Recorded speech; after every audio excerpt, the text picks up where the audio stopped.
Mari kita membaca bagian firman Tuhan ini secara bergantian. Saya baca ayat yang genap, Bapak Ibu membantu saya membaca ayat yang ganjil.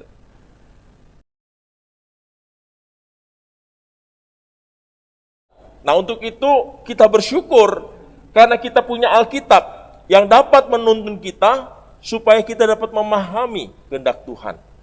Ya, sehingga kita tidak salah dalam mengambil keputusan. Nah, untuk itu mari kita melihat, ya, kita melihat yang pertama di dalam ayat yang ke-14, untuk memahami kehendak Tuhan, di ayat yang ke-15 dikatakan, perhatikanlah dengan sesama bagaimana kamu hidup. Perhatikanlah dengan sesama bagaimana kamu hidup. Jangan memperhatikan tetangganya, ya. Tetangganya punya TV baru, mau ikut-ikutan TV baru. Tetangganya punya mobil baru, mau ikut-ikutan mobil baru. Motor baru, ya, ikut-ikutan motor baru. Renovasi rumah, ikut-ikutan renovasi rumah, ya. Jangan memperhatikan tetangga kita atau jangan memperhatikan orang lain. Ya. Kita kan kecenderungan kepo, ya. Tapi di sini tidak ada yang kepo, ya. Pengen tahu. Itu kecenderungan manusia. Misalnya, ya, kita di rumah, di meja ada makanan kita tutup pakai tutup saji supaya tidak dirubung ngaler. Kita bilang, jangan dimakan ya. Nanti tunggu jam 12 apa reaksi kita. Semakin dilarang, semakin kita ingin tahu. Itulah kecenderungan kita, kepo. Nah, oleh sebab itu firman Tuhan katakan, perhatikanlah dengan seksama bagaimana kamu hidup. Jadi untuk memahami kehendak Tuhan, kita tidak boleh melihat orang lain, tetangga kita, ya. Tetapi kita harus melihat diri kita dulu sendiri di hadapan Tuhan. Ya. Itu syarat yang pertama. Perhatikanlah dengan seksama bagaimana kamu hidup. Bukan Ibu Sutin hidup. Ya, bukan siapa di sini, Yosua hidup. Jangan, ya. Nanti kita malah senang gosip. Ya, katanya gosip digosok makin sip begitu. Perhatikanlah sesama bagaimana kamu hidup. Itu yang pertama. Nah, kalau itu sudah kita bisa atasi, ya, kalau itu sudah bisa kita atasi, kita naik ke tangga yang kedua, yaitu dikatakan di sini supaya kamu dapat mengerti kehendak Tuhan. Ya.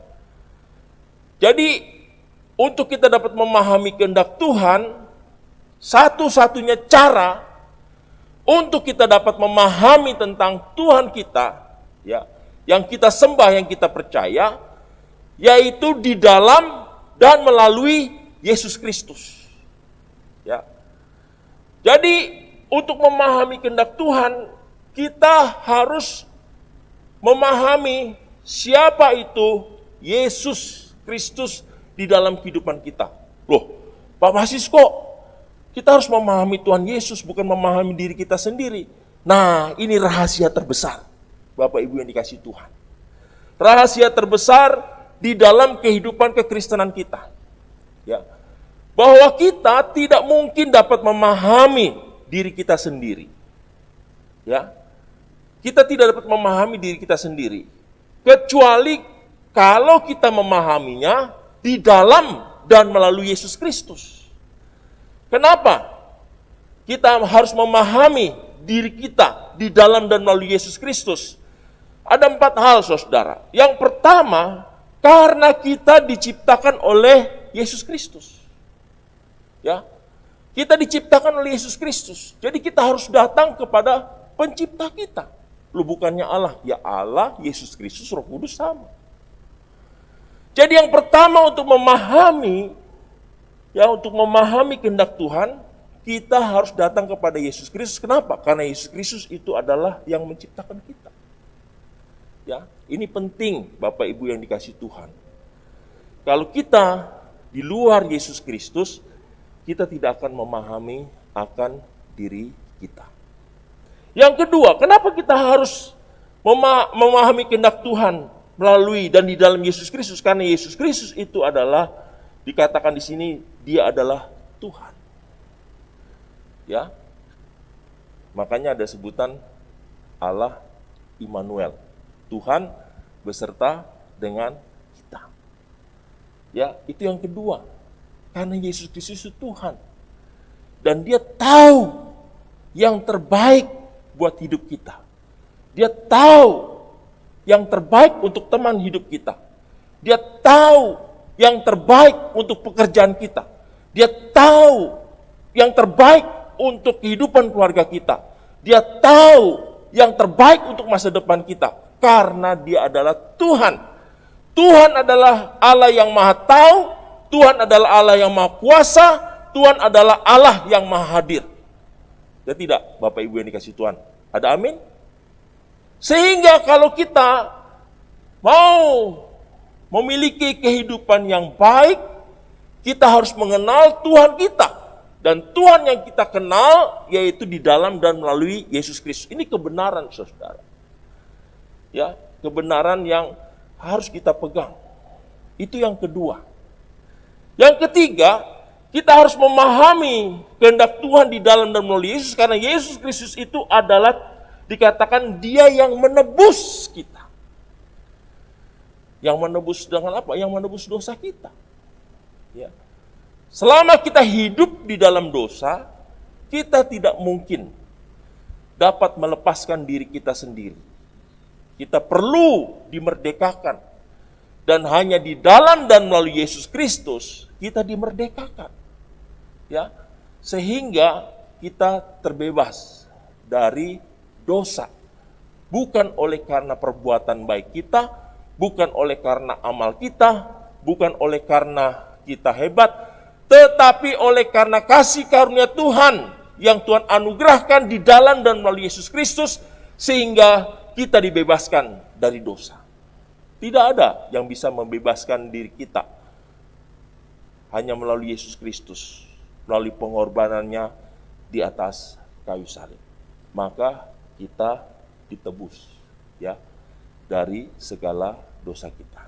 Ada amin? Amin. Ya. Dan yang keempat, kenapa kita harus memahami kehendak Tuhan melalui Yesus Kristus? Karena kita diselamatkan, ya, oleh Tuhan Yesus. Karena kita diselamatkan oleh karena Tuhan Yesus.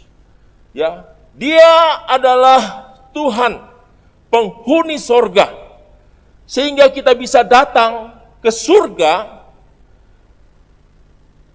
kalau kita dituntun oleh orang yang pernah pergi ke surga.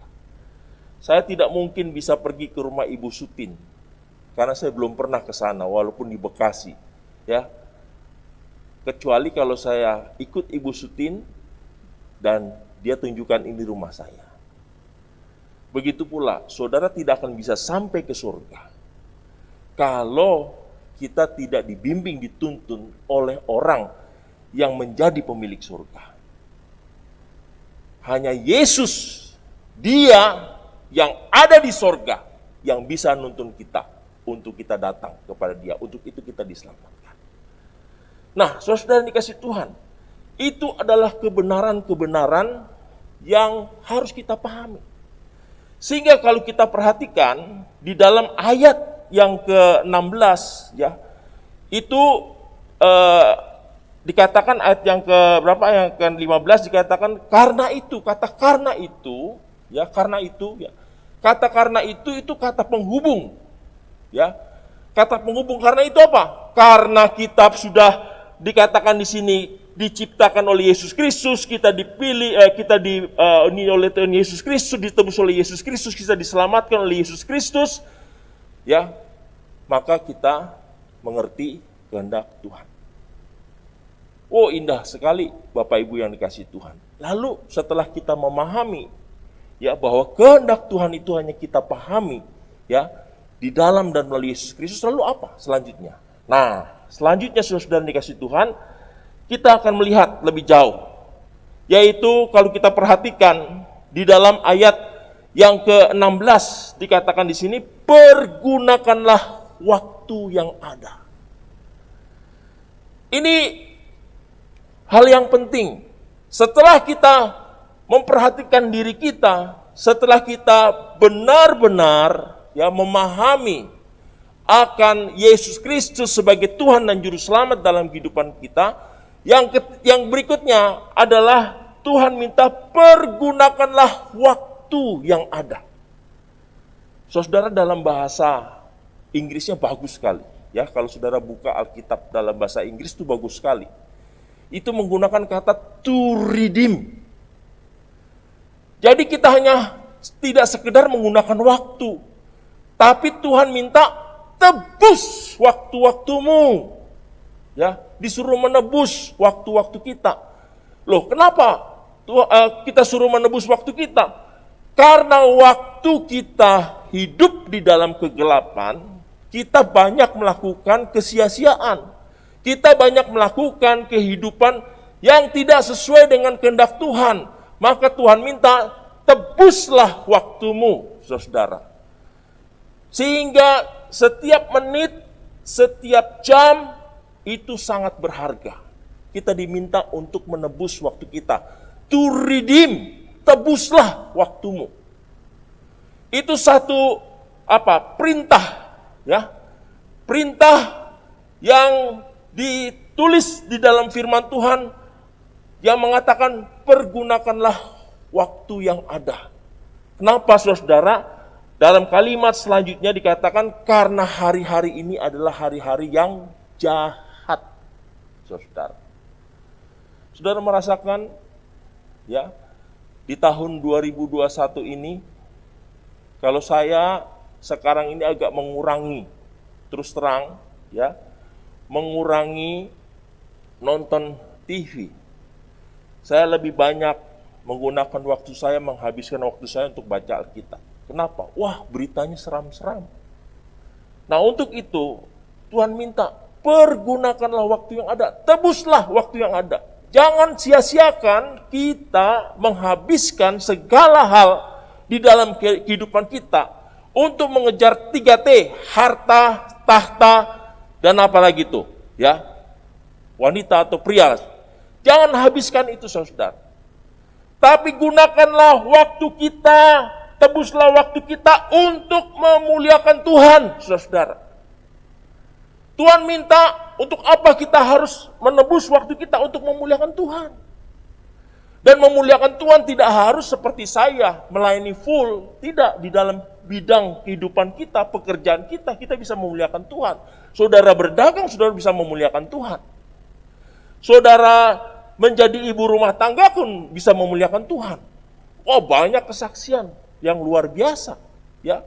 Dari orang yang biasa menjadi orang yang luar biasa oleh karena dia sadar bahwa waktu-waktunya itu adalah waktu-waktu berharga dan dia harus tebus waktunya dan dia gunakan untuk memuliakan Tuhan. Itu saudara-saudara untuk memahami kehendak Tuhan. Yang kedua, yaitu kita harus memiliki orientasi hidup kita untuk kita memuliakan Tuhan dengan menebus waktu-waktu kita. Itu hal yang kedua, saudara. Ya, bagaimana Tuhan minta supaya kita menebus waktu-waktu kita. Karena Roh Kudus itu adalah Roh Tuhan. Sehingga kalau kita mau memahami kehendak Tuhan, dikatakan dalam Yohanes 4 ayat 24, Allah itu adalah roh. Barang siapa datang kepada dia harus menyembah dalam roh dan kebenaran. Ya. Poin yang pertama, itu adalah kebenaran yang kita bangun. Poin yang kedua, kita harus datang kepada Tuhan dengan roh. Ya. Sehingga tidak ada jalan lain untuk kita dapat memahami Tuhan kita, untuk dapat kita memahami Tuhan kita, ya.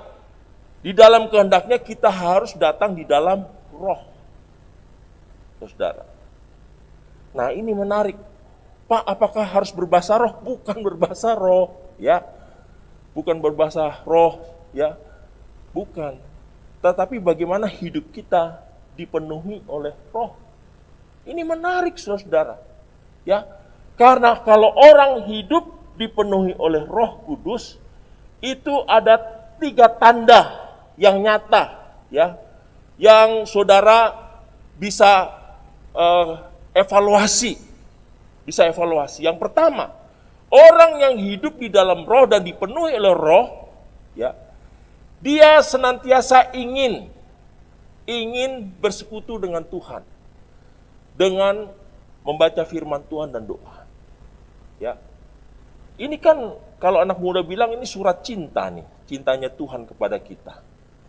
Waktu dulu kita masih berpacaran, kalau kita terima surat, ya, yang warnanya pink dari kekasih kita, wah, mau mandi saja kita baca, mau makan kita baca sampai hafal itu, ya. Karena dari kekasih kita.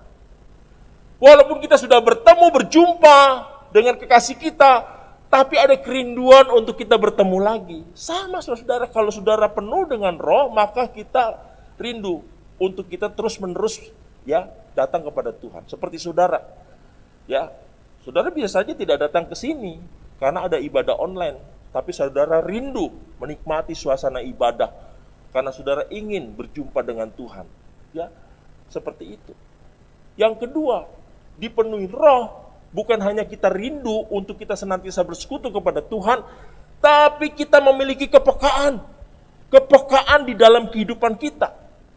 Sehingga saya mau katakan kepada saudara, semakin kita rohani dan dewasa rohani, kita semakin peka dengan suara Tuhan. Tetapi kalau kita tidak punya kepekaan, itu artinya ada yang salah dalam kehidupan kita. Ya, karena kita bergaul dengan Tuhan, ya, maka kita memiliki kepekaan. Dan yang ketiga, apakah kita sampai saat ini kalau melakukan dosa, kita anggap itu biasa-biasa saja. Ya. Salah satu kita hidup dipenuhi oleh roh, ya. Kita tidak menyimpan dosa. Kalau kita berbuat dosa, kita cepat-cepat selesaikan di hadapan Tuhan. Itu yang ketiga, saudara, untuk memahami kehendak Tuhan. Nah, yang terakhir, saya tidak boleh lama-lama, saudara-saudara, khotbah, ya. Yang terakhir, yang keempat, di sini Tuhan minta untuk kita dapat memahami kehendak Tuhan. Yang keempat, yaitu kita merendahkan diri di hadapan Tuhan. Saudara, saudara ingat peristiwa di mana waktu Daud memberikan kekuasaan kepada Salomo. Di dalam 2 Tawarik pasal yang keempat, 2 Tawarik 7 ayat yang ke-14. Saudara bisa baca. 2 Tawarik pasal 7 ayat 14. Dikatakan apa sih di sini, saudara? Ya. Dan umatku yang namaku disebut merendahkan diri, berdoa, mencari wajahku, lalu berbalik dari jalan-jalan yang jahat, maka aku akan mendengar dari sorga dan mengampuni dosa mereka, serta memulihkan negeri mereka. Dan umatku yang atasnya namaku disebut merendahkan diri. Itu hal yang utama, saudara. Kita merendahkan diri di hadapan Tuhan. Untuk kita dapat memahami kehendak Tuhan dalam kehidupan kita, atas masa depan kita, keluarga kita, pekerjaan kita, teman hidup kita, kita harus merendahkan diri di hadapan Tuhan. Salomo saja dengan segala kehebatannya, dengan segala kepintarannya, dengan segala apa yang dia miliki, dia merendahkan diri di hadapan Tuhan, supaya Tuhan tunjukkan bagaimana dia menjadi seorang raja yang baik untuk dia dapat melakukan yang terbaik untuk kerajaannya. Dan Tuhan akhirnya datang kepada Salomo dan menunjukkan jalan. Kalau kerajaan kamu mau besar, kalau kamu mau berhasil, harus begini. Merendahkan diri. Salomo tidak merendahkan diri sendiri, tetapi dia mengajak seluruh orang di kerajaannya merendahkan diri. Jadi saudara yang dikasih Tuhan, untuk kita memahami kehendak Tuhan dalam kehidupan kita, kita harus merendahkan diri di hadapan Tuhan. Kita ini inferior, ya. Kita harus datang kepada yang superior, yaitu Tuhan. Jadi kita harus merendahkan diri. Itu yang keempat, saudara. Jadi untuk dapat kita memahami kehendak Tuhan dalam kehidupan kita, supaya saudara tidak salah ambil keputusan, ya, untuk memilih teman hidup, untuk memilih pekerjaan, untuk memilih karir saudara, untuk keluarga saudara, ya, untuk anak saudara.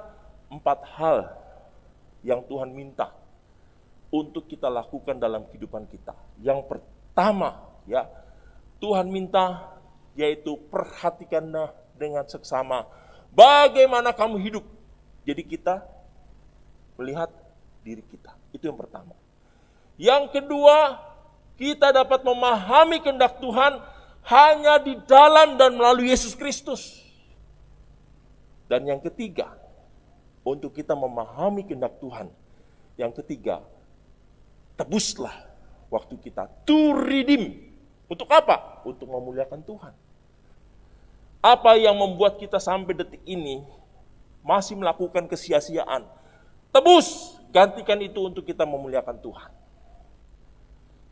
Yang ketiga, yang berikutnya, yaitu kita harus dikatakan penuh dengan Roh Kudus. Dan yang terakhir, kita harus merendahkan diri. Sanggup saudara? Berat Pak Wasis. Berat Pak Wasis. Enggak juga. Itu habituation. Ya, kayak COVID gini kan. Waktu pertama-tama COVID, waduh, kita begitu panik. Ya, begitu panik suruh pakai masker, kita nggak betah. Tapi lama-lama sudah habituation, sudah terbiasa, ya, terbiasa. Sehingga itu bukan sesuatu yang menjadi beban lagi. Begitu pula untuk kita memahami kehendak Tuhan. Kalau yang saya sebutkan tadi saudara lakukan, itu lama-lama jadi habituation. Dan apa akibatnya? Akibatnya dahsyat. Saudara akan hidup maksimal. Artinya maksimal, saudara benar-benar memiliki kehidupan yang selaras dengan maksud dan tujuan Tuhan. Karena tujuan dan maksud Tuhan itu yang terbaik buat kehidupan kita. Amin saudara. Saudara mau memahami kehendak Tuhan? Ikuti firman Tuhan yang saya bagikan dari Efesus pasal 5 ayat 14 sampai ayat yang 20. Tuhan memberkati. Mari kita berdoa.